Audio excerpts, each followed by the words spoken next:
what I'm trying to emphasize here is that this idea of the neutral starting point is a myth. And at some level you can just accept it and say, fine, we'll just use that as our baseline. It's paints on a canvas. It's not real life captured on a TV. It's the creative process, and it's art rather than, well, has scientific aspects to it because it's highly technical, but under the hood it's actually an art, and it's a way of painting pictures.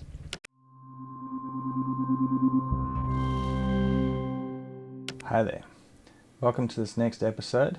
We're going to be looking at some further aspects of look design, specifically how to stress test your looks, design of a look that's going to work for several projects rather than just one specific shot or one specific scene.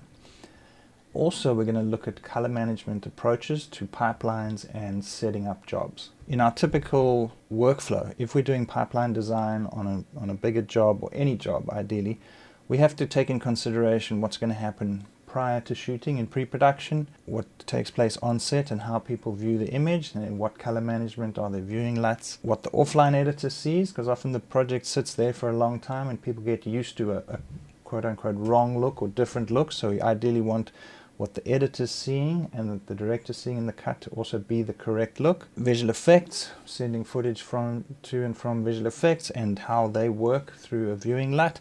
And then in the final finish, the grade and online, that obviously we're taking that show look, which has been designed from the very beginning. We're finessing it further, and then we're going all the way into doing final deliveries for various platforms. And I'd just like to say at the outset, when doing this design, the creative issues are the most important. So that should be your guiding star as to what color management choices and what look design choices you make. But also, it's great to know where the project's going before you even start. So is it going to cinema? Is it just destined for streaming? Is it for web only? If you know these delivery requirements, then lots of your questions can get answered. Obviously, you can do versioning afterwards. Even once the project's finished, it can be reversioned for a different display medium. Things like aspect ratio, frame rate, they can really bite you in the butt if you don't know kind of where you're heading. So ideally know that, but there are options if you don't.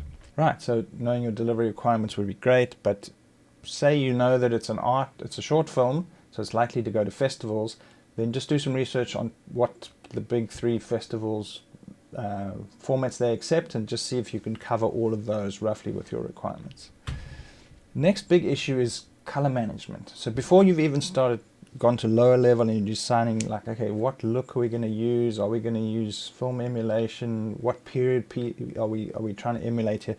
Before we've touched any of that, you might need to decide which color management system, and this affects which software you're on. So you're on Resolve or on Baselight or whatever. But historically, we've always thought of color management as a technical process, and creative looks are a creative process. But I'm going to show you now, more and more the two are actually totally meshed, and if you dive further into the quote-unquote color science of it, you'll realize that it's actually based on assumptions that and there's no absolute abstract scientific mathematical truth underneath that. So they're all assumptions, and it's just how deep you want to dig into all of that stuff. But it all is up for debate, even this color management. So typically color management, all we're doing is we're taking a whole lot of input formats, we're converting into our production working space, and we're going to various output formats. So we've got capture in terms of various cameras or source footage or archive footage. It's going to come into our project,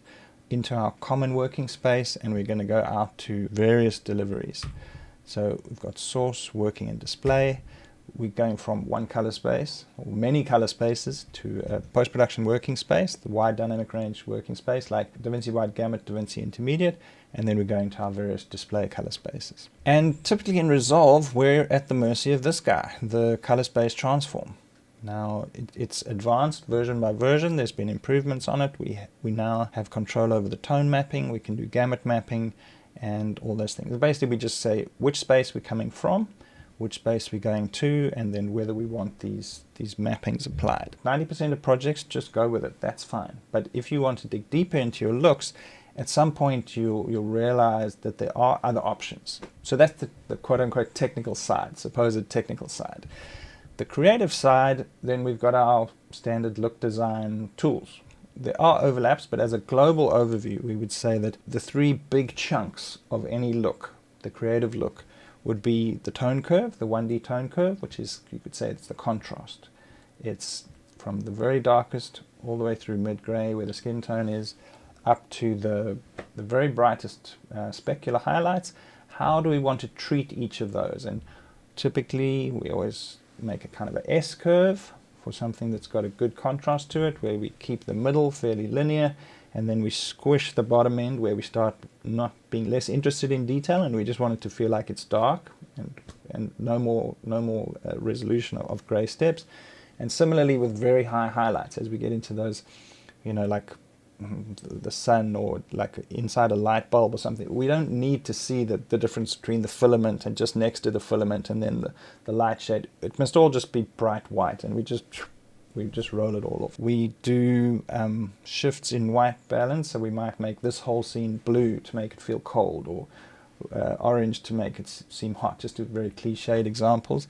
Or, we're going to do traditional split toning, where the mid-gray point would stay neutral, but below that we'd do one color shift, and above it we'd do another. So these kind of primary color shifts as the second category of look design.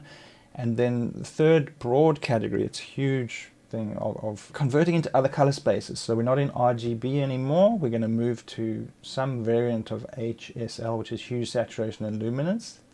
And we're going to do manipulations on hue and saturation, or one versus the other. Also matrix transforms, typically characterized by the RGB mixer. And obviously there are many other examples nowadays, like tetrahedral matrices and things like that.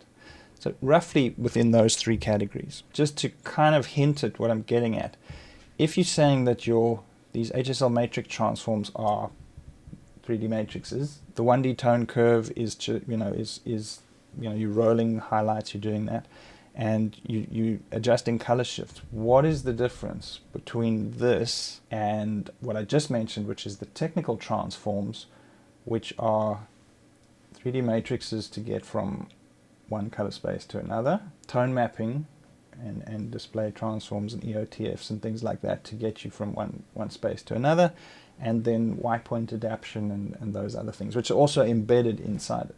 So the mechanisms are very similar, the tools can be different, and the fact that it's in your control and out of your control may be the difference.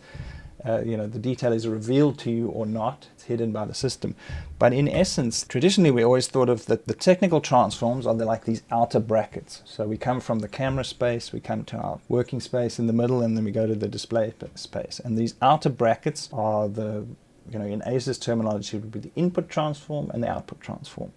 And then inside, in our working space, then it's creative play. Then we do RGB mixes and hue adjustments, sat adjustments, tone curves, split toning, and all those good things. What I'm trying to say is that the boundary is actually blurred, and then the technicality or the truthfulness or the neutrality of the technical assumptions is actually up for debate. So let me show you some examples. Typically in a look, we're going to take this. So we're going to take the full RGB cube as it was in the working space, DaVinci Intermediate, and we're going to, through various operators, we're going to shape it down to be, the creative look for what we want on our show.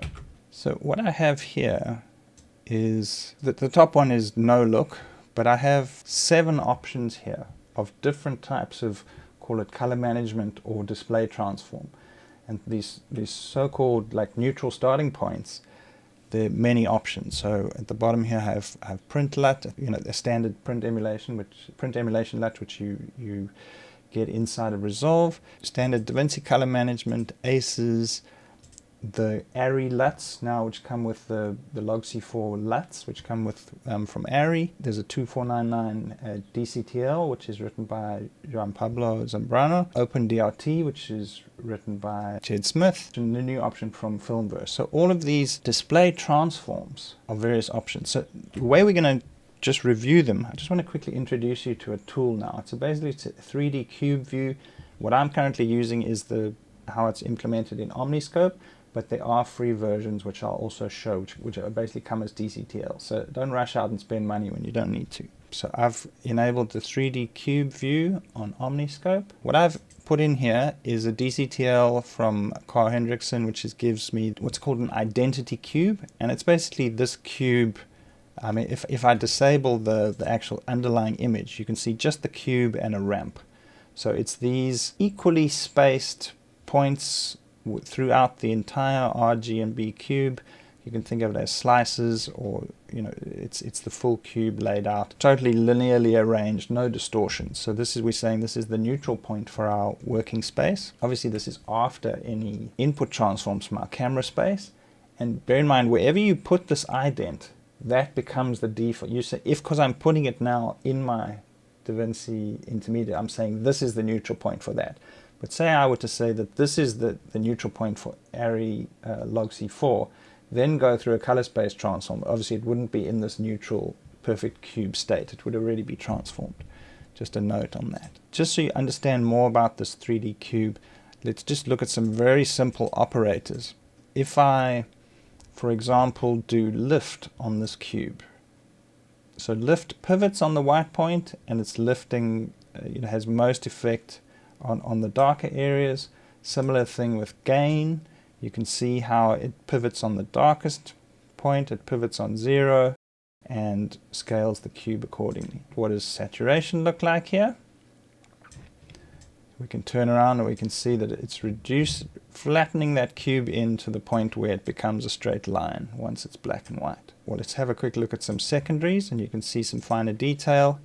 So say we're doing a green hue adjustment. See how we're moving that green corner one way or the other. Or the cyan, we're going to swing it around. Or the blue. And what I want you to note here, and the finer detail we're going to get into, is this is an older, traditional, simpler tool. And you can see that, sure, when you get very far, you go a long way. You see here on the vector scope, we're creating these lines, which are essentially folds. And we can see that the cube has actually just doubled back on itself, and we're getting breakage. But you have to go quite far to get to that. But just for example, we take this tool and we see the type of adjustment, right? That's one. Let's quickly jump over to here to the warper and have a look. You see that as you touch it a very slight amount, and you'll see that the signal jumps and bumps. And sure, if this is your tool of choice, you can get to master it, you can work out the best ways, but because you can move in all directions, I can move more and less saturated, I can adjust the hue, I can do a lot of things at once. It's very easy to end up with a cube that's quite damaged. Now, your image, the useful image signal, or the actual image signal, if I disable that, is a smaller area inside of that. So distortions and lumps and bumps around the edge here may not be apparent to you on this shot. But when you shoot a traffic light that's got very saturated LEDs and things like that, then you will start realizing it. So another point I want to emphasize here is the difference between working just on a shot and being happy with the grade versus actually having a bulletproof look that's going to work on many shots, many scenes, and many projects. So this is the difference between color grading and look design. It's a different mindset. It's more like you're designing a film stock that's going to be used over and over again on lots of projects. If you don't use Omniscope, another option also from Thatcher Freeman on his GitHub is this free version that's called Cube 3D Histogram. That's a great option. Depending on how many points you ask it to render, it can be slightly more processing intensive, but it's giving you the same information. You can control the position, the size, you can rotate it. In real time, you can still preview these looks, and you can see what all the, you can compare and see what's going on the 3D cube. So I think it's a great alternative. In case you don't want to shell out the money for Omniscope to get this cube view, it's another way to go. Right, so with that quick tour of the color cube as a way of viewing the signal, let's just jump through some of these versions. So this is no output transform. If we now have a look at the DaVinci color space transform, it's just a standard color space transform like that. All the normal settings, I've got tone mapping, and I could put saturation mapping on as well. Let's just reset to the defaults, and so we can see with and without saturation mapping. And we could also see what the effects of rolling in the maximum is, and the softness, the knee, the bending point. So that's one option. Let's turn that off again. Aces, this is I think 1.3 standard Rec 709 transform. You can see that these extreme colors have been pushed to the edge of the boundary. I'll show examples later, but we also do have the option within Aces to do this gamut compressions, gamut reductions, especially in this blue area where we had those neon blues, which is a legacy problem of Aces. The Log C4 LUT, now this, straight out of the box, there's nothing you can tweak. You can see that it's already doing this. So if we compare back to standard DaVinci, where literally it's just, there are areas which just get smashed into the edge of the cube. Now, straight out the box, the extreme colors have actually been controlled in several areas. So already, this generation of display transforms, it's built in that, for example, there's some kind of saturation envelope. Already, you can't tweak it, you can't remove it. If you were using this as your color science for your whole job, you would be working under a saturation envelope, which is by and large a good thing. You don't want colors just to go out and out into infinity and beyond and be very clipped. Our next option, the 2499. So this is you can see that there's a lot of creative choices within a technical transform. It obviously does have parameters which you can tweak. So there's much less of this idea of a quote-unquote neutral starting point. But what I'm trying to emphasize here is that this idea of the neutral starting point is a myth. And at some level you can just accept it and say, fine, we'll just use that as our baseline. But on another level, it's just, whether it's DaVinci's myth or whether it's this myth, they're just creative starting points. It's paints on a canvas. It's not real life captured on a TV. It's the creative process, and it's art rather than, well, has scientific aspects to it because it's highly technical, but under the hood it's actually an art, and it's a way of painting pictures. So yeah, you can see 2499 has this very smooth torpedo-like spaceship kind of gamut, very smoothly rolled in, and it's a very pleasing rendition. OpenDRT is designed, this is an older version of it, it's not the latest version because it has been going under some revisions recently. It also has parameters you can tweak, but note in this, this path to white, I mean, it's a term that people do and don't like, but let's just use it for now. The way that we approach the saturation peak, if you just have a look at, luminance and saturation, here we smash into the edges of the cube right at the top. And only at this very point here do we get to totally desaturated. In these other two models, you can see that we never get to we avoid these corners, and we roll in much quicker. Same thing here, and obviously for example, in this, there are parameters which you could control that more or less. And you can see it's more of a quote-unquote flatter starting point.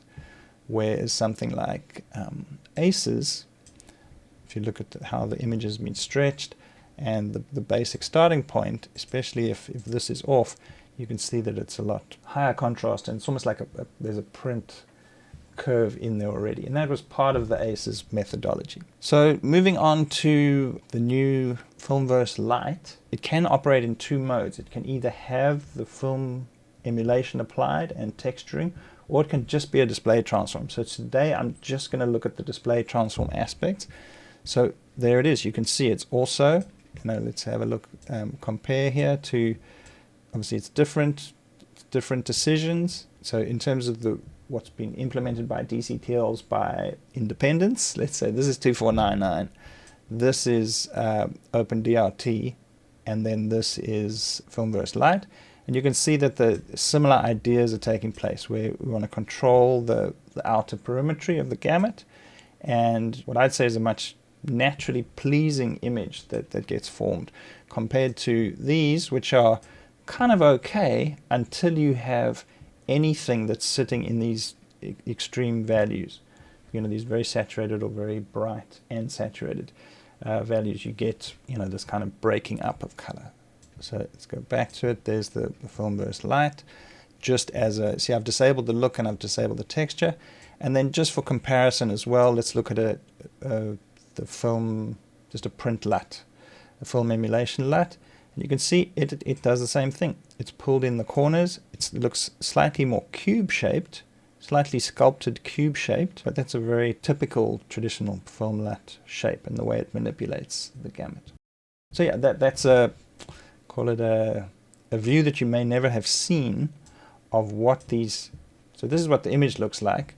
I mean, often you don't have this to compare to. I mean, you don't have this, so you're just seeing that.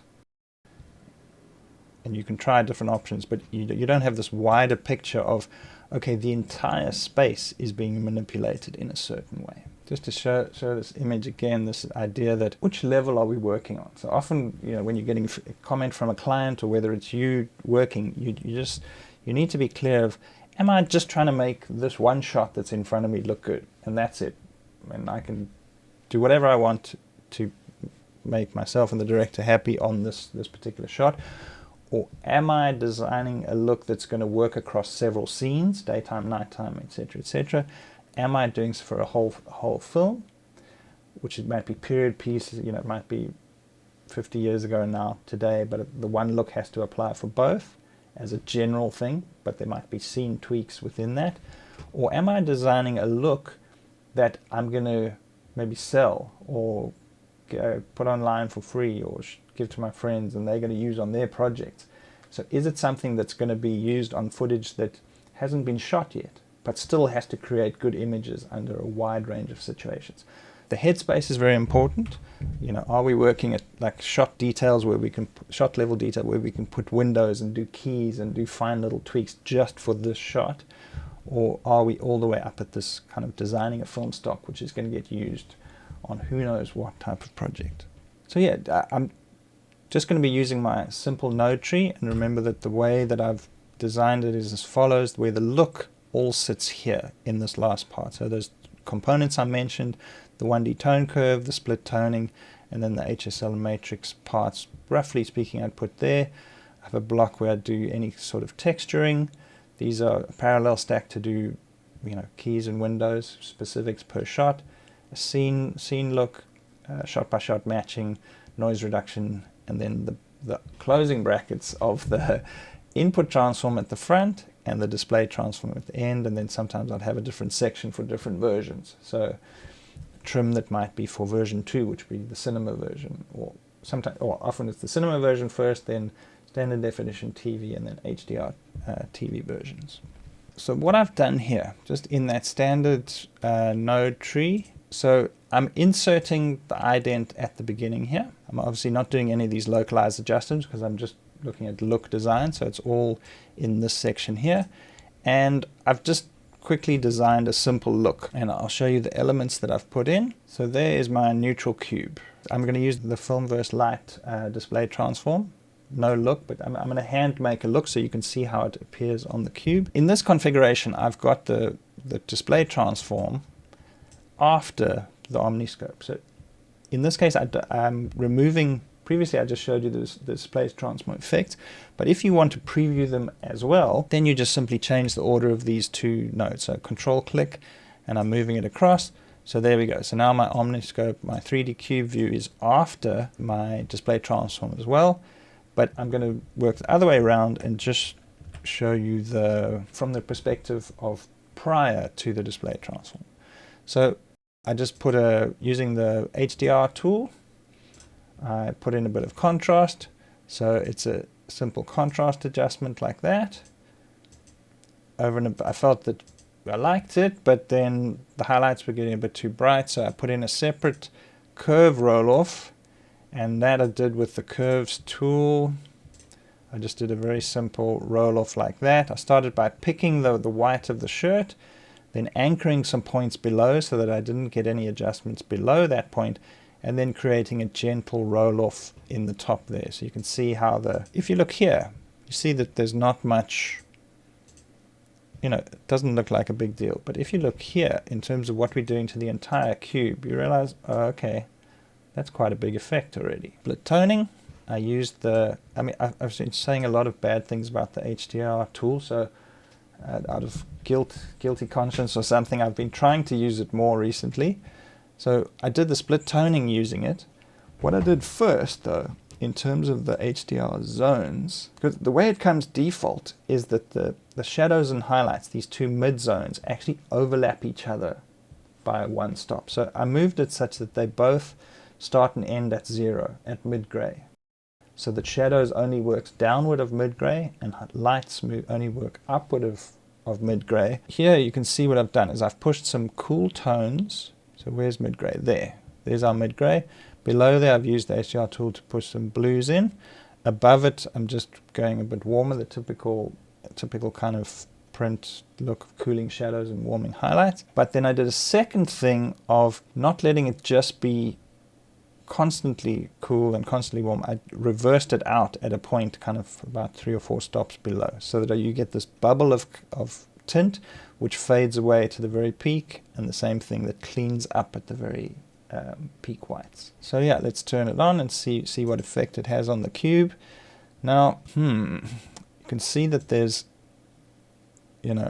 some quite interesting distortions going on. You're not aware of that in the picture. If you just look at the picture, you think, okay, I just get some color tints. No worries. But if you have this cube view, the benefit of the cube view, you can see, there's a lot of other stuff going on there.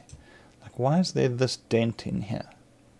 So, by comparison, I did another one where I was just using, the effects aren't exactly the same, but you could work it to taste, just using the primary log wheels and lift gamma gain. And you'll see that by their nature, because they're way broader and way smoother controls, it batters the cube a whole lot less. Just something to bear in mind. And it's totally logical. It's not like, it's not like a gotcha. It's more just, sure, it's a more precise tool, so it's way more likely to kind of bend and break the cube like this. We don't know under the hood what the actual processing is of this tool, but of the HDR tool. But these are some clues as to what's actually going on, and we should be aware of them. Okay, but let's go with it anyway. Let's say, yeah, that's what I want. Right. I find let's say the dark end, the bottom end, I'm going to roll in a bit, and what I'm going to use is the HDR tool. It has this black offset. And you can see right down at the base there, and you can see it on the parade here as well. I'm just going to roll in the bottom end slightly, make it slightly more milky, keep detail in the lower black. So now onto my HSL parameters. First thing I did here was in the color slice tool, I just dropped the overall density, and you can see like the belly, the middle of the signal here. You can see how it all just gets shifted downwards. The neutral axis doesn't move. The neutral axis stays where it was, and just the outer, especially the more saturated parts, they move down. And then the next thing I did was just a very simple hue versus hue profile. So twisting colors slightly, and you can see the effects there on the cube. So yellows have turned more orange. So yeah, it's not such a thing of beauty, but just typical processes which we use to create a look. You can see that this is actually what we end up with. So it's fine when we have no colors that go here, because bear in mind that our actual signal is just this. That's the only part of DaVinci Wide Gamut Intermediate that's actually being used. But when we have that neon sign or very bright, very saturated thing, we actually do use those parts, so we must be aware of the distortions. Okay, so now let's say this is our look, and now we're going to test it. I'm just going to quickly show you some tools, and these are kind of the must-haves or the fundamentals of look design and checking looks. And The first would be this, which is the gray ramp. And there are a couple which are just straight up in Resolve Effects page. The ones I'm going to mention here are the grayscale. And bear in mind, you just pull them down like that. You're going to have to right click and turn them into a compound clip before they can be accessed on the color page. So the ones I've used are the grayscale, the 10-step ramp, and also this 4-color gradient. So let's have a look at those on the color page. Also with the new, well, the added insight as to what they're actually doing and what they look like on the cube view. Say we're doing a standard contrast adjustment. Lowering the contrast, see how it lowers, moves to the middle of the cube, expanding it, we can see how it's now, we've got probably 1 pixel there on gray, and we've bumped it out to the edges, extreme contrast. Or, we're moving the low end in some direction, we're moving the high end in some direction, or change to a more precise tool, and we can see that the range gets limited, just the low end or just the high end. And that's a great way of previewing things over and above our parade and vector scope. It's a very useful tool, is the grayscale ramp. This is a step ramp, which if we were to put so this is the neutral starting point. If we now put a contrast curve, we can see how the steps kind of bunch in closer to each other and expand out in the middle. In the case where we've built some kind of ramp like that, and we can see the effects. It's a nice way to visualize it as well. This image is quite interesting. We think it's got all the colors, right? But if you see from here, you get the feeling of, okay, it doesn't touch the magenta maximum and the green maximum, but it touches the other 3. So yeah, we've got on these corners we have cyan max, yellow max, red, and blue. And sure enough, we look at the cube, and there it is. It's on those corners, and it's just a flat line. It's plain through the color space, which is quite interesting. I mean, what if we have a look at what the effect of the color slice tool is? So we do some saturation. So we're taking it that way. You see how we've taken the plane and we've rolled it into a bit of a cone, well, curved dish now. And then, interesting to see these effects visualized in a 3D way. Not that this is actually a good look development tool, but I'll show you some further options. The next tool, which is quite useful for checking looks, is this. It's not really a ramp. It's actually the outside. It's the skin of the cube. It's supplied by ColorSpace, and it's one of the charts they use for checking their smoothness of LUTs, a LUT that you generate for calibration. You can apply it to this and check the smoothness. It's got a vertical version and a horizontal version. Quite interesting. Like say we look at our usual tools here, hue adjustments. Again, it's quite, because we're just using the perimeter, we can see what the results are, and we can see how the cube is being manipulated. Just to hammer home the point, you do the similar things here, and you very easily get this situation visually. You get these folds forming, these bends in the signal here, and this is the result. Because it's just you wiggling the mouse around, and it's very easy to create these bumps. You definitely can still create them here. The tool is slightly smoother, but you can, if you go really far, I mean, you can actually wrap things over onto each other. And that's also undesirable, but it's a slightly different behavior from this kind of thing, which bends. It's a more precise tool, and it slices and bends and breaks things way more easily. Okay, so this is a good tool to use within your workflow. Similar thing, these are held cubes, which are essentially just the same as the ident, and they work in various programs to actually capture a grade back into a LUT. It's a method that you can use. That was looking at the tools in isolation. Now this is my look. This is the look that I made, now applied. So if it's just applied to a grayscale, you can see, oh, okay, that's cool. Yeah, there's what I made here in the HDR tool. I was adding a bit of warmth in the light areas. I've cooled down the dark areas. The neutral gray point stays the same. And then I've kind of got the black to curve back and the white point to curve back. And you can audition, okay, this is split tone, this is the HDR tool split toning, versus this, which is the lift gamma gain and log wheels version. You can decide which you think's better. Slightly more advanced version of the gray ramp. The gray ramp is just from 0 to 1, a straight line. There's several next tools that I want to mention, are all from Thatcher Freeman on his GitHub. I'd highly recommend go checking them out. First being an exposure chart. So lots of the assumption here is that you're working in linear. So we're saying that because I'm inserting it here, it's now linear. If I had an image, I'd actually have to transfer my image from its DaVinci intermediate space into linear, then apply this, and then go linear back to DaVinci intermediate. But it's the whole image. There's no image of the previous image. It's, you know, it's covered the entire image. So I'm just saying that from this point onwards, I'm linear, and then I'm converting linear back to DaVinci intermediate. Then I'm applying my look. So these are very useful tools. You can show a mid-gray. You can say how many steps below and above you want, what the mid-gray value should be set up, and it's got an exponential ramp and a linear ramp in there as well. A great tool for checking your tone curve. This also from Thatcher, which I think is a very cool tool.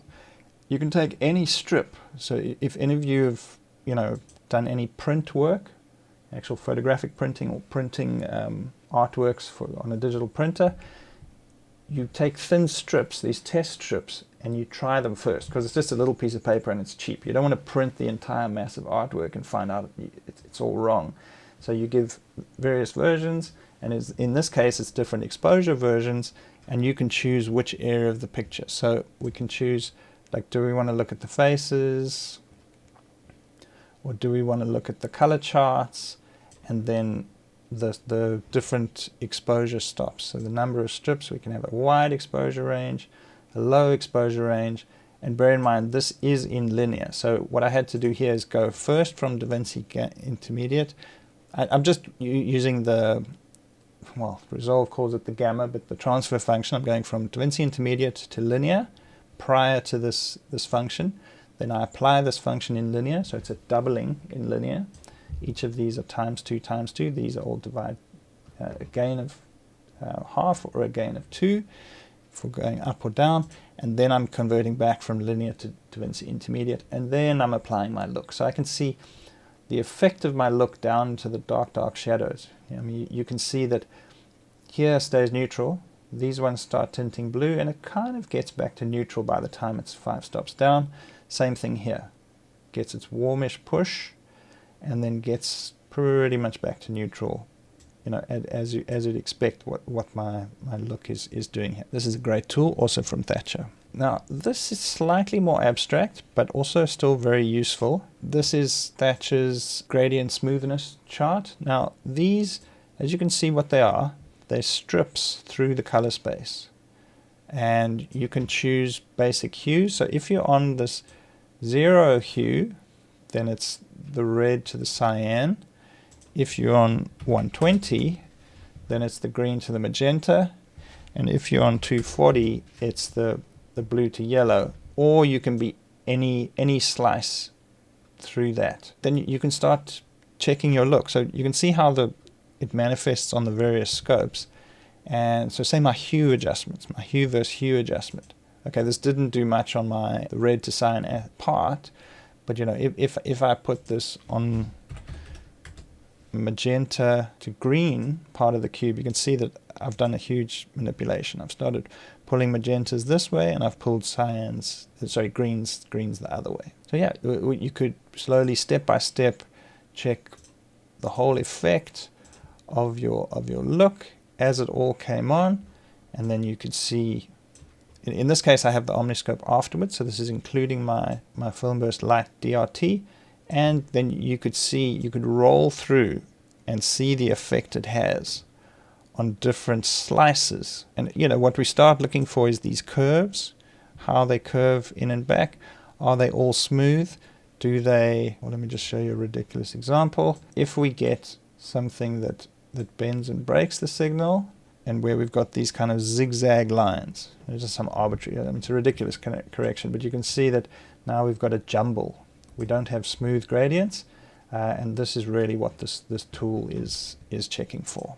Next, in your stress testing of your looks, so those are some various options of charts that you can use. Next is you should have a range of well-known images that you're going to take this look and apply it to. So over and above the looks that, if you're just doing look design in abstraction, not for a specific job, then you would have a test bed of shots that you would typically apply to. You know, these kind of test charts from the manufacturers, and for each one you can check what the effect is of your look as it is applied.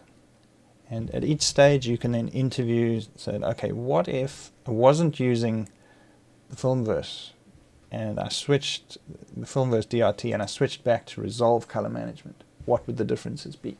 And you can, you know, through the various views and visually, you can work out kind of what the differences are and which is the best one for your project. Like this is a Sony chart.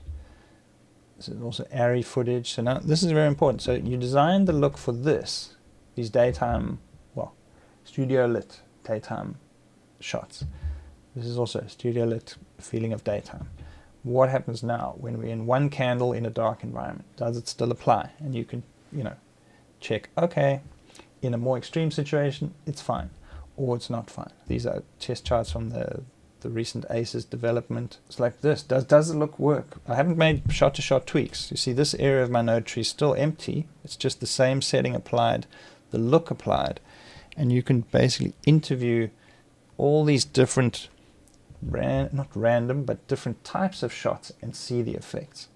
So in this situation, because the Filmverse controls for extreme saturations, this shot is specifically testing for these very saturated blues. Next is the same shot, but it's just standard ACES color management. So what I've done here is I've first done a color space transform from DaVinci Wide Gamut, DaVinci Intermediate, into ACES AP1 and CCT, and ACES CCT, and then I'm using the ACES transform. And if I don't apply the gamut compression, you can see that these, you can see on the previous shot how that they were controlled down and that there were still like gradations. We could see differences in the blue. Here we get a situation where it's all filled in, overloaded. You see how we've smashed into the edge of the cube here. In the previous shot we were well controlled down. So maybe what you want is a mixture somewhere in between these two. That's for you to work out in the mix. But yeah, I mean, this is just to show the example of the ACES case where its nemesis was these very saturated blue colors, and so it had this fix which was applied, this reference gamut compression.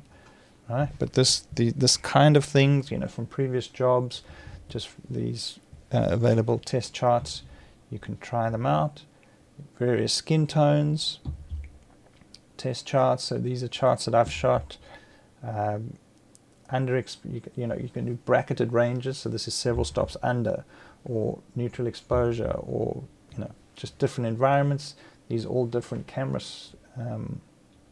Nikon or the S1H, Panasonic V-Log, and then let's say this is finally the job that we're working on. So this would be several shots from different parts of the job. So this music video, and you could interview the look on the various shots that say it's a test shoot, or say it's been shot already and now you're going through a look design process with the client. Very important to have a wide range of, firstly, technical tools like ramps and gradients and gray card generators, and obviously these idents, they're very important.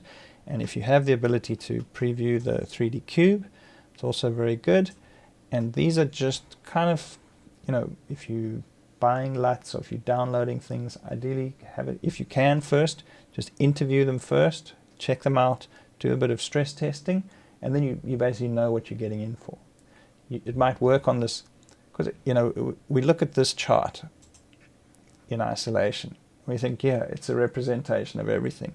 But you see how little of the cube is actually being touched. How little of the cube it actually fills. There are no light sources in shot. The brightest thing are these reflections, and maybe the lights in the eyes, the little speculars in the eyes. There's no light sources. There's nothing that's highly reflective. So yeah, it's a very safe image. And if your look looks great on this, it actually means nothing in terms of how robust it is as a look. And another thing I'll mention is that there's this kind of feeling when you're designing looks, or when you're choosing parameters. Say you've got a shot of you've got a show of 900 shots and you have to get it through it quickly. What if some parameter in your look, which is going to be applied to everything, just reduced the variability of those 900 shots? Because they're going to be all over the place. Some darker, some lighter, some different color balances. What if all the parameters in your look generally just did this? So here's the target, and everything just nudges all this wide range of different exposures, nudges them all gently to the target, such that when you're actually coming to do your shot-by-shot matching, all these extreme cases are slightly accounted for, and you just need to nudge them a little further. So that's kind of a methodology with global look design, project design, and then shot matching is how you can slightly streamline the process. But yeah, go out there, give it a try, have a look at the Filmverse Lite. The new version is out. Give it a play, give Jai all your feedback. It's a very exciting development process. And we'll see you on the next video.